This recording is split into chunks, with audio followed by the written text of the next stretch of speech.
안녕하세요. 저는 91년생 여자입니다. 요즘 흔히 제 나이의 사람들을 MZ세대라고 부른다죠. 밀레니엄 세대와 Z세대를 통째로 아울러서는 말입니다. 일과 삶의 균형을 중요하게 여기고 또 타인의 취향이나 다양성 같은 것들을 비교적 더 오픈된 마음으로 인정을 한다고들 하는데 왠지 저는 그 중에 하나에도 해당이 되지 않는 이방인인 것만 같네요. 삶보다는 돈 벌어오란 말에 일에 훨씬 더 많은 시간을 투자해왔고 나의 취향과 다양성보다는 남편의 것들을 더 고려하고 존중하면서 답답하게 살아왔습니다. 정말 되돌아봐도 저라는 사람이 없었던 것처럼 답답하게 말이죠. 남편과는 동갑내기였고 고등학교 때부터 알고 지내온 친구였습니다. 학원을 다니면서 친해지게 되었고 각자 다른 대학으로 진학을 해서는 잘 만나보진 못했으나 그 시절 싸이월드를 통해서 간간히 안부 인사를 주고받기도 했으며 나중에 페이스북이 생기고 나서는 그래도 서로의 사진을 더 자주 보며 살긴 했었어요. 만나지는 못한 채 안부만 묻다가 남편이 대학 졸업을 겨우 앞두고서 무슨 이유에서인지 늦게 군대를 가버렸고 그 후 저는 저대로 취업을 준비하고 1년간 어학연수를 다녀오면서 남편과는 연락이 끊어졌죠. 그러다 다시 만나게 된 건 다름 아닌 제 인스타그램을 먼저 발견하고서 연락을 해준 남편 덕분이었습니다. 친구 추가 목록에 제 아이디가 연동이 되어 떴었나 보더라고요. 만나보고 싶다고 하는 남편의 말에 저도 애친구를 만나는 듯 설레었고 오랜만에 보니 참 남자다워진 남편의 모습에 속으로 살짝 반했었답니다. 술 몇 잔에 손도 잡았었고 연인이 되고서는 매일같이 하루도 거르지를 않고서 데이트를 했어요. 저는 지금도 그렇고 당시도 그렇고 이름만 대면 알만한 직장을 위주로 이직을 해가면서 스펙을 쌓아가는 중이었어요. 야근이 많다면 많기도 했고 무엇보다 일의 양이 정말 많아서 퇴근 후의 시간이라는 것이 제대로 없었는데요. 그럼에도 불구하고 꼭 1시간 정도라도 남편을 만나서 얼굴을 보다 집에 들어가곤 했습니다. 연애에 미치면 다들 그 정도는 하는 거잖아요. 그러니 저도 만약 연애가 즐겁다는 생각을 한 채로 긍정적으로 남편을 만나왔어요. 저희 남편은 조그마한 회사를 다니고 있습니다. 상수 쪽에 작은 소기업들이 몰려있다고 하던데 거기로 출퇴근을 하고 있더라고요. 회사 얘기가 나오면 약간 저로부터 기죽어하는 듯한 모습이 보이길래 저는 깊게 물어본 적이 없었지만 대충 출판 비슷한 회사를 다니는 것 같았습니다. 직급은 어느 정도인지 잘 몰랐고 그냥 딱 봐도 제가 더 돈을 많이 벌고 있다는 것을 눈치로 알 정도였어요. 데이트를 할 때에도 비용의 반 이상은 제가 내고 살았으니까요. 그런 남편에게 한 번 정도 경제력에 대해서 제대로 마음을 터놓고 얘기를 나눠봤어야 하는 건데 저는 그냥 남편이 좋다는 이유만으로 2년 전에 결혼을 했습니다. 왠지 고등학교 때부터 알고 지내다가 성인이 되어 만나서는 다시 사랑에 빠졌다는 우리의 이야기가 꼭 러브스토리에 나오는 주인공들 같아 보였었죠. 그래서 제대로 된 조건 하나 따져볼 이성적인 판단을 하지 못한 채 부모님의 아주 작은 반대에도 불구하고 결혼을 했어요. 신혼집은 다행히 시부모님께서 대기업 다니는 며느리가 들어온다며 두 팔 벌려 환영하시면서 집 한 채를 구매해 주셔서 남편 직장 근처에 있는 동네의 한 빌라 안으로 들어왔고요. 저는 대신에 제가 해갈 수 있는 살림살이나 가구들을 모조리 다 준비해 갔습니다. 결혼식에서도 둘 모두를 다 알고 있는 고등학교 친구들이 참석을 해줬고 정말 온 동네방네 저희가 결혼을 했다는 소문이 분명 다 났을 만큼 동네 친구들은 다 알고 있었어요. 진심으로 기뻐하며 하나같이 축하도 해줬고요. 딱 한 사람만 빼고 말이죠. 저 고등학교 때 그리 친하지도 않았던 여자친구 하나가 있었는데 남편이랑은 꾸준히 연락을 해오고 지냈었던 건지 저희 결혼에 참석을 했더라고요. 그래서 저도 신부 대기실에서 정말 오랜만에 인사를 나눴었고요. 그런데 그 친구가 제게 주제넘는 소리를 하더라고요. 좋은 날에 이런 말 해서 미안한데 난 네가 정말 괜찮은 사람한테 시집갈 줄 알았어. 그 소리 하러 왔어. 진짜 오해해서 듣지는 말고 그냥 언제든 아니다 싶으면 헤어져. 라고 말입니다. 그날 저는 그 친구를 소리를 질러가며 신부 대기실에서 쫓아냈어요. 식장 직원분들과 저희 가족들이 상황을 듣고서는 뭔 그런 말을 하냐며 함께 내쫓아줬고 남편도 달려와서는 밖에서 그 여자랑 한참 실랑이를 하다가 시댁 식구들의 만류로 어찌 상황은 진정이 되었다고 하더라고요. 작은 해프닝이었고 결혼식 끝나고서는 바로 있긴 했었지만 그게 참 문득문득 생각이 나곤 했습니다.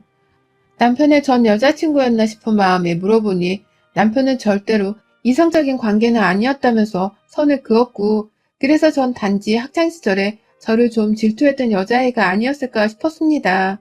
학원 다닐 때에도 남편은 학원 내에서 인기가 좀 많은 편이었거든요. 저는 공부를 더 열심히 하는 편이었고요. 괜히 우리 둘 사이가 질투나서 저런 건가 싶어서 안 좋은 일이라며 금방 잊으려 했죠. 즐겁게 젊은 부부 마냥 살았습니다. 여전히 신혼이라면 신혼이었고 집도 있겠다. 둘 다 직장도 다니고 있겠다. 나름 신나게 돈도 모으면서 살뜰히 잘 살고 있었어요. 시부모님께서도 저를 잘 챙겨주셨고 딱히 시집살이 같은 건 시킬 분도 아니셨고요. 저희 친정부모님도 처음엔 남편의 눈빛이 마음에 안 든다며 살짝 싫어하더니만 이제는 하나밖에 없는 딸아이의 사유라는 이유만으로 제 남동생보다도 더 우선적으로 챙겨주면서 지냈습니다. 양가 부모님의 사랑과 관심을 듬뿍 받으면서 지냈고 저희 부부도 그런 어른들에게 좋은 것으로 보답을 해드려야겠다 싶은 마음에 아이 준비를 결혼 초부터 시작했어요. 그러다가 제가 작년 8월에 임신을 하게 되었고요. 하지만 저의 임신이 불행의 시작이 되었습니다. 그 불행은 아주 서서히 소리 소문 없이 제게로 찾아오고 있었죠. 아이를 가지게 되면서 남편과는 성관계를 조심하려고 했습니다. 제가 살짝 조산기가 보인다면서 주의를 좀 하라고 의사가 말을 해주신 바람에 잔뜩 쫄아 있었거든요. 이런 일은 부부가 함께 조심하면서 서로를 챙겨주면서 한다고 말씀하셨고 그래서 저 또한 남편이랑 굳게 다짐하면서 뱃속 아기를 잘 지켜내고자 했어요. 일도 조심스럽게 하고 집에서 웬만하면 오래 들어서서 살림을 하려고 하지도 않았습니다. 아이한테 조산기가 있다고 하니 이 정도의 노력은 당연히 엄마로서 해야 한다고 생각했고 그건 옆에서 지켜볼 남편도 존중해줘야 한다고 생각했어요. 하지만 어느 순간부터 남편은 제가 조금이라도 침대 위에 누우려 하거나 설거지를 끝내자마자 소파에 앉으면 아, 또 앉아? 또 누워? 라면서 제게 꼭 한마디를 거들기 시작했어요. 잘 눕고 잘 쉬라는 의사 말을 듣는 환자는 다름없는 임산부한테 말입니다. 그래서 제가 그럼 네가 설거지 좀 하지 그랬어? 라면서 기분 나쁘지 않게 귀여운 말투로 대답을 하면 남편은 나 일하고 온 거 안 보여? 넌 일하고 돈이라도 더 받잖아. 난 너보다 더 바쁘게 일하는데도 돈을 더 못 받는데 집에 와서 설거지까지 하라고? 라면서 학을 떼더라고요. 임신하기 전에는 살짝 집안일을 하는 것에 귀찮아하고 자신이 왜 제 일을 도와야 하는지 모르겠다는 소리를 하긴 했었습니다. 그래도 결혼 초였고 남편의 말이 귀여워서 잘 타이르며 함께 살림을 하려고 했는데요. 임신을 하고 나니 남편은 굉장히 말 한마디에도 공격적으로 변해갔죠. 조산기 있는 임산부의 살림을 아무것도 도와주지 않는 것은 물론이고 저한테 어느 날부터 나가서 돈 많이 벌어와라. 얘 나오려면 당신이 돈을 많이 버는 것만이 방법이니까. 라고 하면서 저를 마치 돈 벌어오는 기계마냥 인사를 하더라고요. 난감하고 섭섭하더라고요. 내가 자기 애를 가진 건데 꼭 나를 남의 애를 가진 사람 마냥 차갑고 무뚝뚝이 대하는 남편이 슬슬 미워지기도 했고요. 남편의 눈치에 집안 분위기는 점점 쌀벌해져 갔습니다. 부쩍 설거지를 하기 싫다는 신경질을 부리는 곳에서 갑자기 소리를 지르면서 제 간이 떨어지게 할 만큼의 목소리를 내며 화를 낸 적도 많아졌고 집에 돌아와서는 일이 힘들어 죽겠다면서 자기 상사욕을 한 바가지 하더니만 괜히 앞에서 얼쩡거리는 제가 꼴보기 싫다면서 방에 쳐 들어가라고 라는 말을 하더라고요. 그날 저는 남편의 앞에서 방에 들어가기는커녕 무슨 말을 그렇게 하냐고 대성통곡을 하고서는 덩달아 화를 냈고 남편은 결국 집을 나가버렸어요. 집 나가고 싶은 건 저였는데 어처구니 없게도 남편이 네 목소리 진짜 지긋지긋해 라는 말과 함께 그냥 나가버리더니 외박을 하더라고요.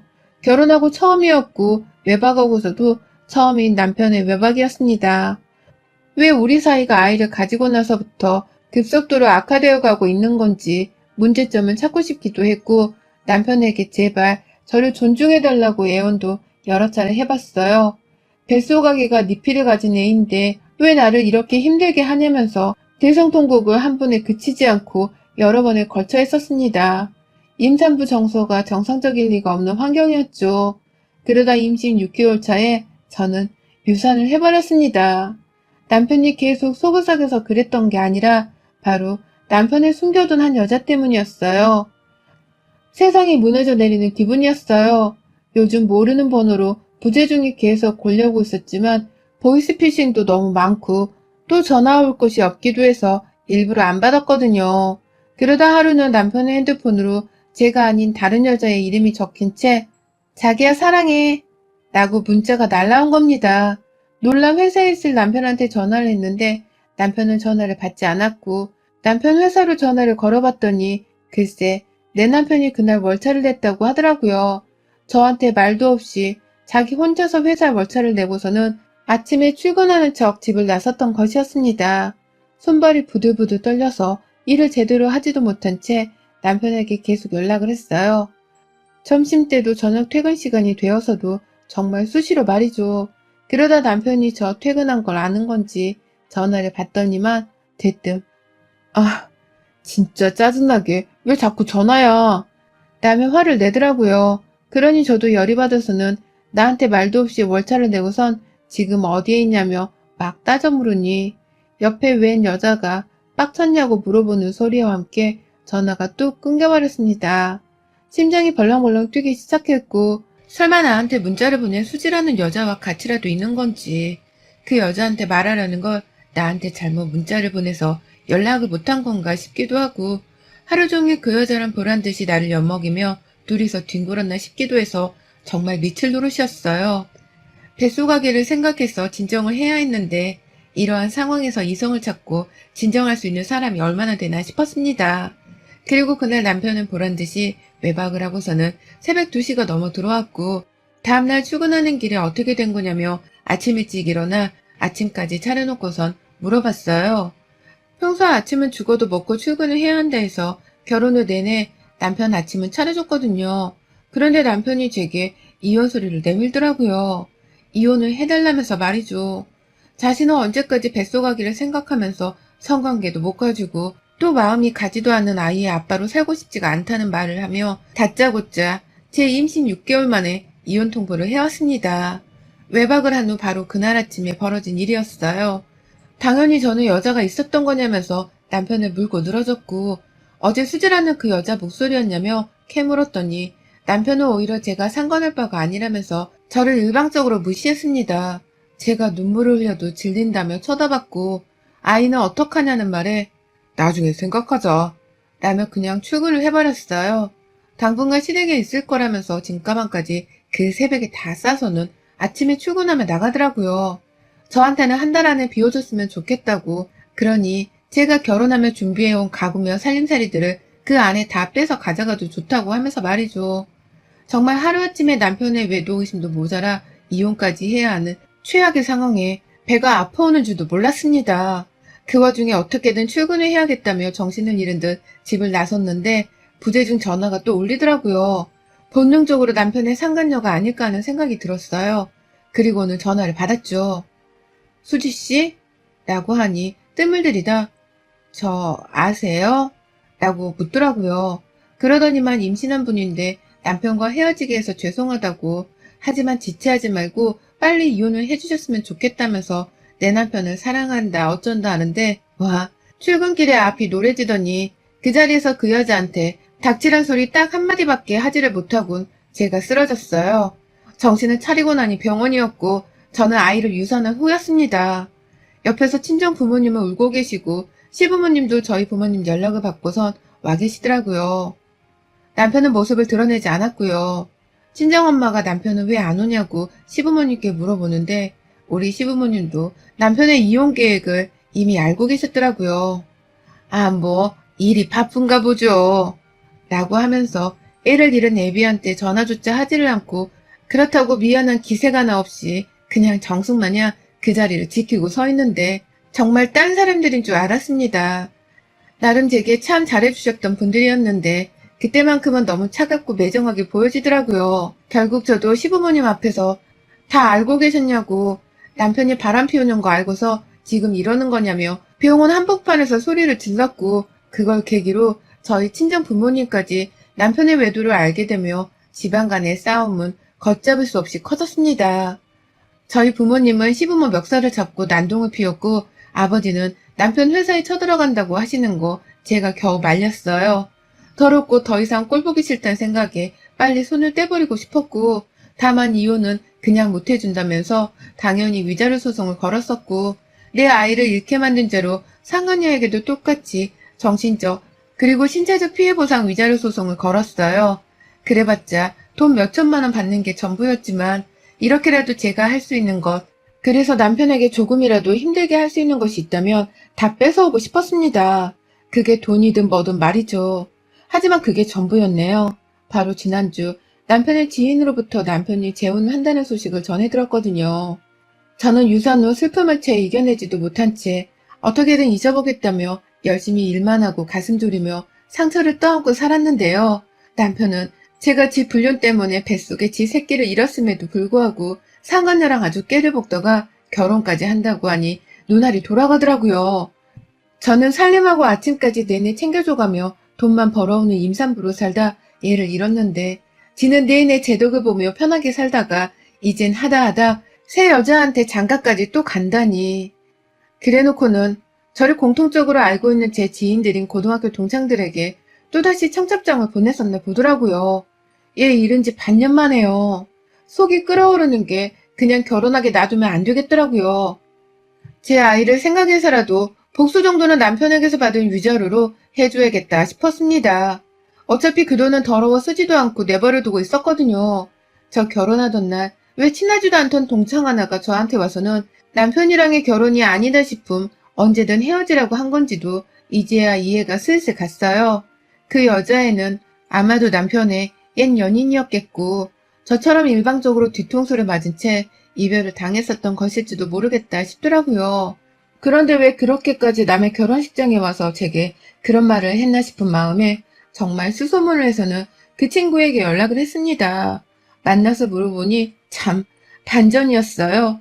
글쎄 제 남편이 그 친구랑은 약혼까지 갔다가 헤어졌다고 하더라고요. 제가 아닌 다른 여자랑 바람이 나서요. 그런데 그마저도 그 다른 여자랑 헤어지게 되면서 다시 이 친구에게 만나달라고 애원을 했고 이 친구가 거부를 하자 다른 타겟을 찾다 제게 연락을 한 거더라고요. 그냥 옆에 새로운 여자가 주기적으로 없으면 매번 돌아버리는 남자라면서 말입니다. 일방적인 파혼선언의 갑작스런 사과 그리고 자기도 아는 동창이라 갑자기 결혼을 한다고 하니 이 친구도 너무 화가 나고 제 걱정이 되어서는 저를 찾아왔었다는 겁니다. 욕먹을 각오를 하면서 말이죠. 청첩장은 자기가 받은 게 아니라 다른 고등학교 친구로부터 꼽사리를 껴서는 그냥 따라온 것이었다고 하고요. 그 얘기를 듣고 나니 저는 더욱 화가 북받쳤어요. 그 길로 뱃속에 태아 사진들을 뽑고 인터넷에서 상복을 구매해서는 입었고 급기야 애기 인형 하나를 사다가 거기다가도 상복을 입혔습니다. 이러고 남편의 결혼식 날을 기다리다가 나가는 제가 걱정이 된다면서 친정 부모님은 저를 따라오려 하셨지만 이 일은 제 문제였어요. 그러니 저 혼자 해결하겠다고 했죠. 제 친한 친구들은 의리를 지키며 남편의 결혼식에 참석을 하지 않겠다고 했고 저 또한 SNS를 통해서 아이를 잃게 만든 남편이 상간녀랑 급기야 결혼을 한다며 여기저기 글을 게재했습니다. 그걸 보고 결혼식장에 가지 않겠다고 말해주는 덜 친한 친구들도 있었어요. 하지만 그걸로는 부족했습니다. 상간녀의 지인이 올 텐데 그년이 뭐하다 남편이랑 결혼하게 되었는지 정도는 알려줘야겠었거든요. 그리고 전 식이 다 시작되던 그 결혼식장 안을 코로나 때문에 사람이 얼마 모이지도 않아 있던 그 작은 결혼식장 안에 상복 입은 아이 인형 하나를 입고서는 쳐들어갔어요. 저까지 상복을 입고서는 말입니다. 내 죽은 아이 살려내. 바람을 피우고 아내 뱃속아기를 잃게 만들더니 하다하다 니들이 결혼을 한다는 게 말이 돼? 이 천벌받을 것들아. 니들 뱃속에 찾아올 애가 기형으로 태어나던 살다 부모보다 먼저 죽어 떠나던 그건 다 니들이 나한테 뿌린 죗값일 거야. 이 죽일 놈들아. 라고 하면서 식장 안에 태아 사진은 뿌리고 남편이 내 남편이었다는 사진도 뿌리고 아이가 죽었다는 소리를 하면서 살인자 놈이라는 소리를 얼마나 내질렀는지 몰라요. 당연히 저는 식장 경비와 하객 일부에 의해서 쫓겨났지만 아무도 제가 상복을 입은 채로 아이 인형을 안고 있어서 그런지 함부로 터치를 하지 못했어요. 눈에는 슬픔이 가득이고 입에서는 내 죽은 아이 살려내 이 천벌받을 년놈들아 라는 말이 반복해서 나오자 사람들도 하나둘 제가 딱하다며 식장 밖을 따라 나와서는 저를 달래주더라고요. 그중에 마지못해 친구라며 결혼식에 참석을 했다가 시위하는 저를 보고는 도저히 결혼식장에서 축복을 해줄 수 없다며 저를 따라 나와서는 제 옆에서 전 남편을 죽어라 욕해주는 고등학교 친구 두 놈도 있었습니다. 참 고마웠죠. 알아주니 든든하기도 했고요. 그 친구 녀석들이 남편 욕을 하자 주변 하객들도 저를 잠시 달래고 진정시키러 나왔다가 점점 남편의 뒷담화에 시선이 쏠렸고 급기야 일부는 그냥 가자며 식장을 나서더라고요. 제가 보니 그 중에는 제 결혼식 때 미처 오지를 못했던 남편의 아주 먼 가족뿐만 아니라 지인들도 있는 듯 했습니다. 밖에서 들리는 말들에 신부 측 지인들도 눈살이 찌푸려진 건지 일부는 그냥 자리를 박차고 나가버렸고요. 저는 한 번 더 경고를 하겠다며 식장 밖에서 크게 외쳤습니다. 얼마든지 나를 명예훼손으로 고소해도 좋아. 네 년놈들이 바람피고서 나한테 지불한 위자료로 벌금은 얼마든지 낼 경제력이 있으니까. 단 임신한 나를 유산시키고도 니들 결혼 생활이 행복할 거란 희망은 버리는 게 좋을 거야. 니들이 불행하지 않으면 니들 부모든 자식이 불행하다 말려 죽을 테니 두고 보라고. 라면서 보란 듯이 그 자리에서 펑펑 울었습니다. 친구들의 부축을 받고서는 아기 인형을 더욱 꼭 껴안고서는 자리를 벗어났어요. 뒤에서는 상간녀가 어쩔 거냐며 남편한테 간수 똑바로 못했단 소리를 들으며 소리를 지르고 있고 하객들은 가야 하나 말아야 하나 어리둥절하며 수군덕거리고 있고 저는 식장에서 빠져나오면서 결국 또 한 번 실신을 했습니다. 다행히 친구들의 빠른 조치로 응급실에서 제대로 치료받고 빠르게 회복했고요. 제 꼴이 너무 불쌍했던지 결혼식장에서 고등학교 친구들을 포함한 일부 하객들이 쓰레기 부부 결혼식장이라며 입소문을 내고 욕을 퍼부어준 바람에 남편은 순식간에 제 고등학교 친구들 사이에서 아주 몹쓸 쓰레기가 되어버렸어요. 저한테 문자로 안부를 묻는 친구들이 아주 진을 쳤고 저는 일일이 그 친구들에게 답장을 해주며 남편의 저주와 그리고 저의 안녕을 스스로 기도했습니다. 아이가 엄마를 떠난 후 하늘에서 저를 돕고 있다는 생각이 드네요. 언젠간 한 공간에서 다시 만날지도 모르는 우리 아이를 생각해서라도 저는 이제라도 정신을 차리고 남편 보란 듯이 더 멋지고 잘나가고 좋은 여자가 되어 살 겁니다. 그 년놈들 보란 듯이요. 여러분의 생각은 댓글로 남겨주세요. 오늘도 시청해주셔서 정말 감사합니다.